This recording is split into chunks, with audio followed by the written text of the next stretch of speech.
네, 안녕하세요. 오늘의 건설의 김 차장입니다. 오늘은 금속창호 지붕 건축물 조립 공사업 면허에 대해서 안내 드리도록 하겠습니다. 자, 우리가 어떤 면허를 낼 때 생각을 해봐야 되는 순서가 좀 있으세요. 자, 우리가 금속창호 지붕 건축물 조립 공사업 면허를 낼 거면 딱 여기까지만 생각하시는 경우들이 있는데 사실 이 면허 안에는 주력 분야가 나뉘어져 있습니다.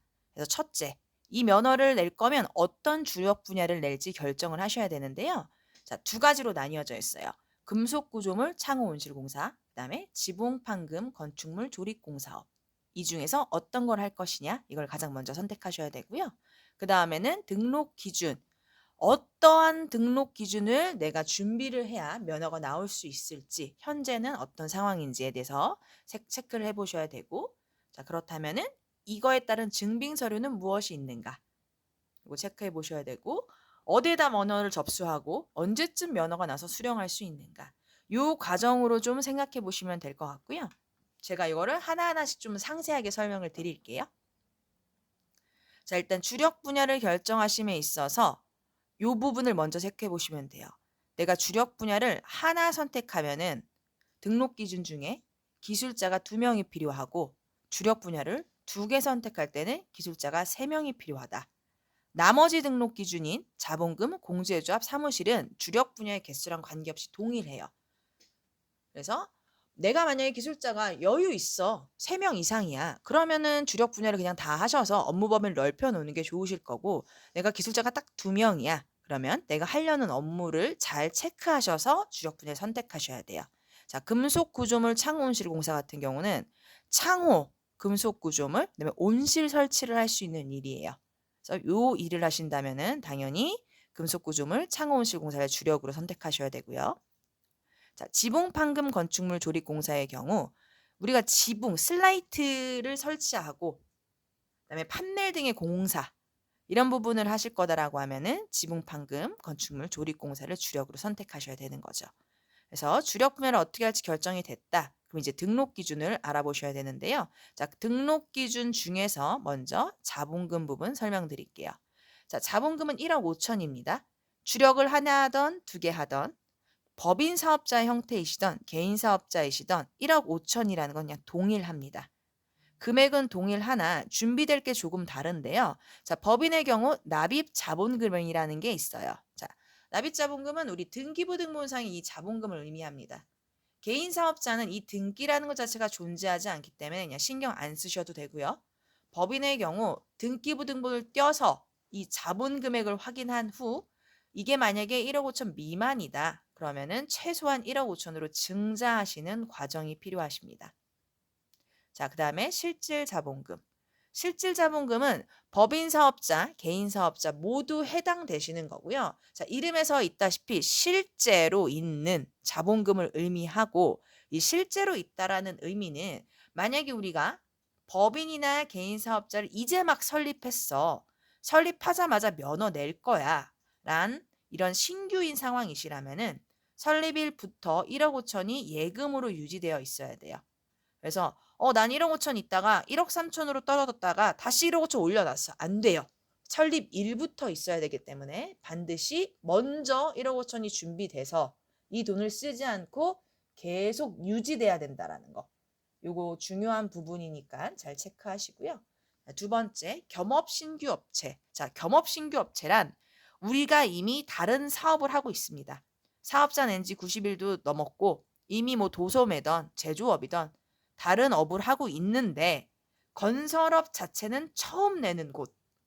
그런 회사의 경우 31일 이상 1억 5천이 예금으로 유지되어 있어야 되고요. 현재 회사의 재무제표 또한 검토가 필요합니다. 이 재무제표의 경우 옛날에 만들어 놓은 재무제표 안 되고요. 우리가 면허를 접수하려는 달에 전달 말일 재무제표를 가지고 평가를 하게 돼요. 그래서 겸업 신규 업체라면 1억 5천 예금도 있어야 하고 재무제표도 검토가 돼야 한다. 이렇게 보시면 되고요. 그다음에 건설업체. 자, 건설업체라는 건 우리가 다른 건설 면허는 있어. 이번에 금속을 추가해서 낼 거야.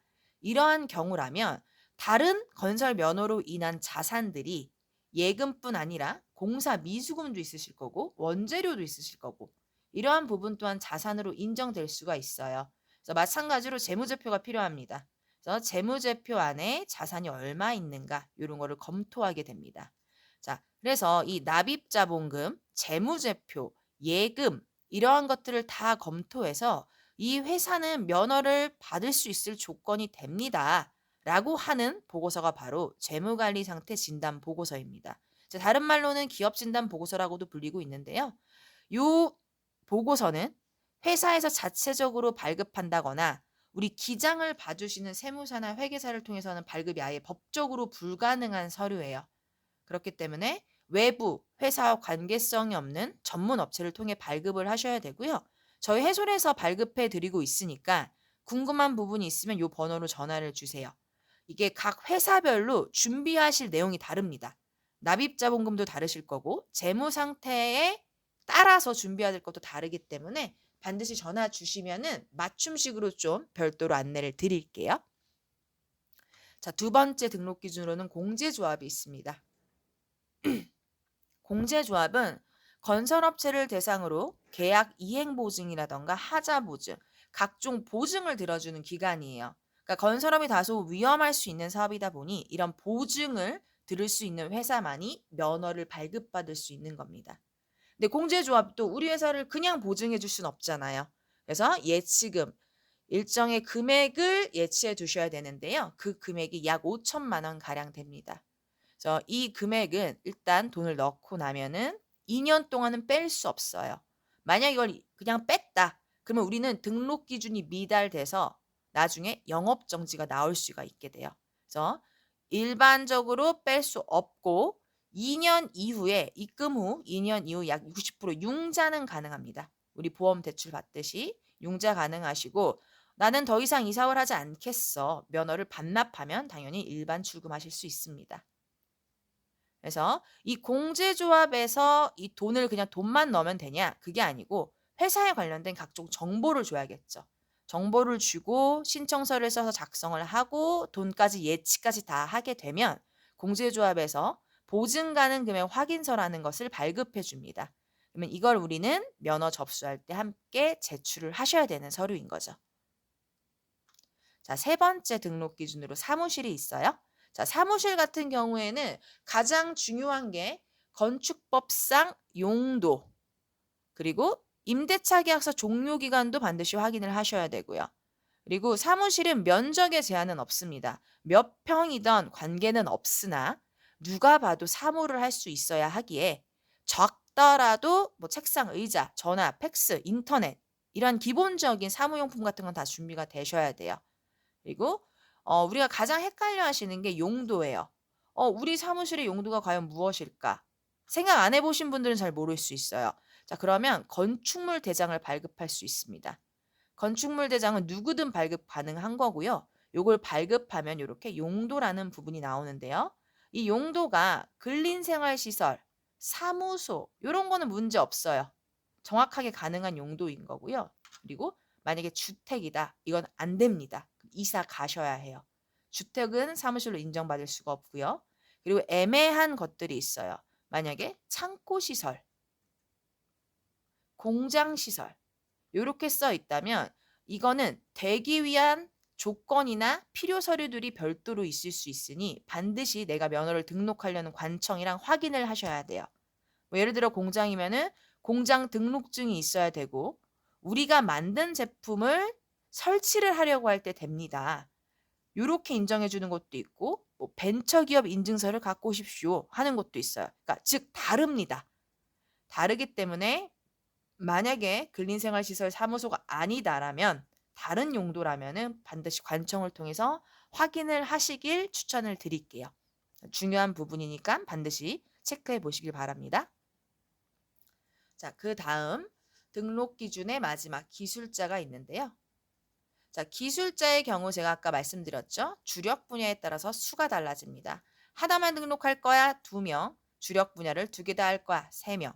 이렇게 수가 1명 차이가 난다라고 보시면 되고요. 자, 기술자는 관련된 자격증이 있어야 합니다. 그 관련된 자격증이라는 게 건설기술진흥법에 따른 기계, 토목, 건축 분야 초급 이상. 자, 여기까지 이 의미가 뭐냐면요. 한국건설기술인협회라는 곳이 있어요. 거기에서 발급하는 경력수첩이 있는데요. 그 경력수첩의 분야가 기계 분야, 토목 분야, 건축 분야의 초급 이상 경력수첩을 갖고 있으면 된다라는 의미이고요. 자, 그게 여기까지. 자, 두 번째, 국가기술 자격법에 따른 기술자 2명.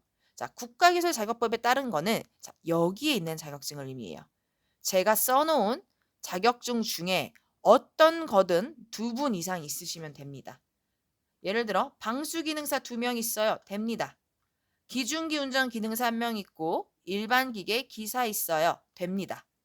그래서 이 안에 있는 자격증 중에서 2분 또는 3분 이상이 있으시면 됩니다. 자, 근데 여기에서 이제 중요한 게 기술자는 자격증도 당연히 있어야 하지만 우리 회사에서만 일하시는 분이어야 돼요. 다른 회사에 이중 취업되어 있거나 다른 사업자 운영하시는 분들은 안 돼요. 그렇기 때문에 자격증 사본이라던가 고용계약서, 4대 보험 가입자 명부 이런 서류도 받지만 고용보험, 피보험, 자격이력 내역서 전체분 이러한 서류도 받아요. 자, 이 서류가 여기 보이는 이런 서류인데요. 내가 여태껏 일했던 곳, 언제 입사했고 언제 퇴사했는지 다 나오는 서류예요. 만약에 내가 지금 여기 ABC 회사 다니고 있어. 여기 입사했어? 자, 지금도 다니고 있다는 뜻이죠. 근데 다른 회사도 내가 더블로 다녀. 왜냐면 한 군데도 상실이 안 돼 있겠죠. 2군데도 빈칸이야. 그럼 이건 문제가 있는 거예요. 그렇기 때문에 기술자는 반드시 우리 회사에서만 일하셔야 된다. 그리고 총사업자 사실증명원은 개인 사업자가 있는지 확인하는 서류예요. 그래서 이런 부분들을 사전에 잘 체크를 하셔서 우리 기술자님이 이중으로 취업 안 되어 있는 거 그거 반드시 먼저 확인하시길 바랍니다. 자, 제가 처음에 설명드렸던 것처럼 주력 분야를 결정하셨고 지금 등록 기준하고 그에 따른 증빙 서류까지 제가 확인드렸죠. 자, 그럼 이게 다 준비가 됐어. 그러면 접수하셔야죠. 자, 접수는 어디서 하냐? 우리 본사 사무실 소재지가 기준입니다. 우리가 만약에 성남시 중원구에 있어. 그러면은 거기에 관할 관청은 성남시가 되고요. 예를 들어 서울 구로구에 있었어. 그러면 구로구청이 또 관청이 됩니다. 그러니까 시나 군청 또는 구청 중에 한 곳이 관청이고 이건 지역마다 다를 수 있기 때문에 꼭 지역에 맞춰서 확인하셔야 돼요. 자, 그래서 우리가 모든 서류를 다 준비해서 관청에 접수를 했어. 그러면 이 관청에서 처리하는 기간이 접수일부터 영업일 기준 20일이 걸립니다. 그러니까 오래 걸리면 4주 걸리는 거고요. 보통 관청이 그리 바쁘지 않으면 뭐 2주 내외에는 나오는 편이긴 해요. 이건 관청 상황에 따라 다르다는 거 반드시 좀 생각을 하셔서 여유롭게 준비하시는 게 좋아요. 자, 그러면 다 처리가 됐어. 그럼 관청에서 연락이 옵니다. 등록증 가져가세요. 그러면 일종의 세금을 좀 내셔야 되는데요. 이게 회사 납입 자본금에 따라서 금액이 좀 다르실 수 있고 그다음에 등록 면허세도 지역이나 직원 수에 따라 좀 다르실 수 있어요. 그래서 이 부분도 거기에 맞춰서 좀 준비를 하셔야 돼요. 그래서 우리가 이런 세금을 다 냈어. 그러면은 냈다란 영수증을 가지고 우리가 면허 접수했던 관할 관청에서 등록증을 수령하실 수 있는 겁니다. 자, 그래서 기간은 우리 현재 회사가 얼마만큼 준비되어 있는가에 따라 달라질 수 있는데요. 보통 한 달 반에서 여유롭게는 2달 정도는 생각하고 준비하시는 게 좋아요. 우리가 뭐 이미 자본금도 다 확보되어 있고 뭐 다 되어 있어. 그러면은 이제 2달까지 안 걸리시겠지만 자본금을 준비하는 처음 과정부터 한다. 그러면 돈 준비되고 한 달은 기다렸다가 접수를 해야 되기 때문에 한 2달가량까지는 일단 보셔야 될 것 같아요. 그래서 저희 해솔 C&I 같은 경우는 아예 법인을 설립하는 일부터 또는 아까 납입자본금 증자를 하는 부분, 진단 보고서 발급, 그 외에도 공제조합이라던가 관할처에 접수하는 즉 처음부터 끝까지 모든 내역에 대해서 컨설팅을 해드리고 있어요.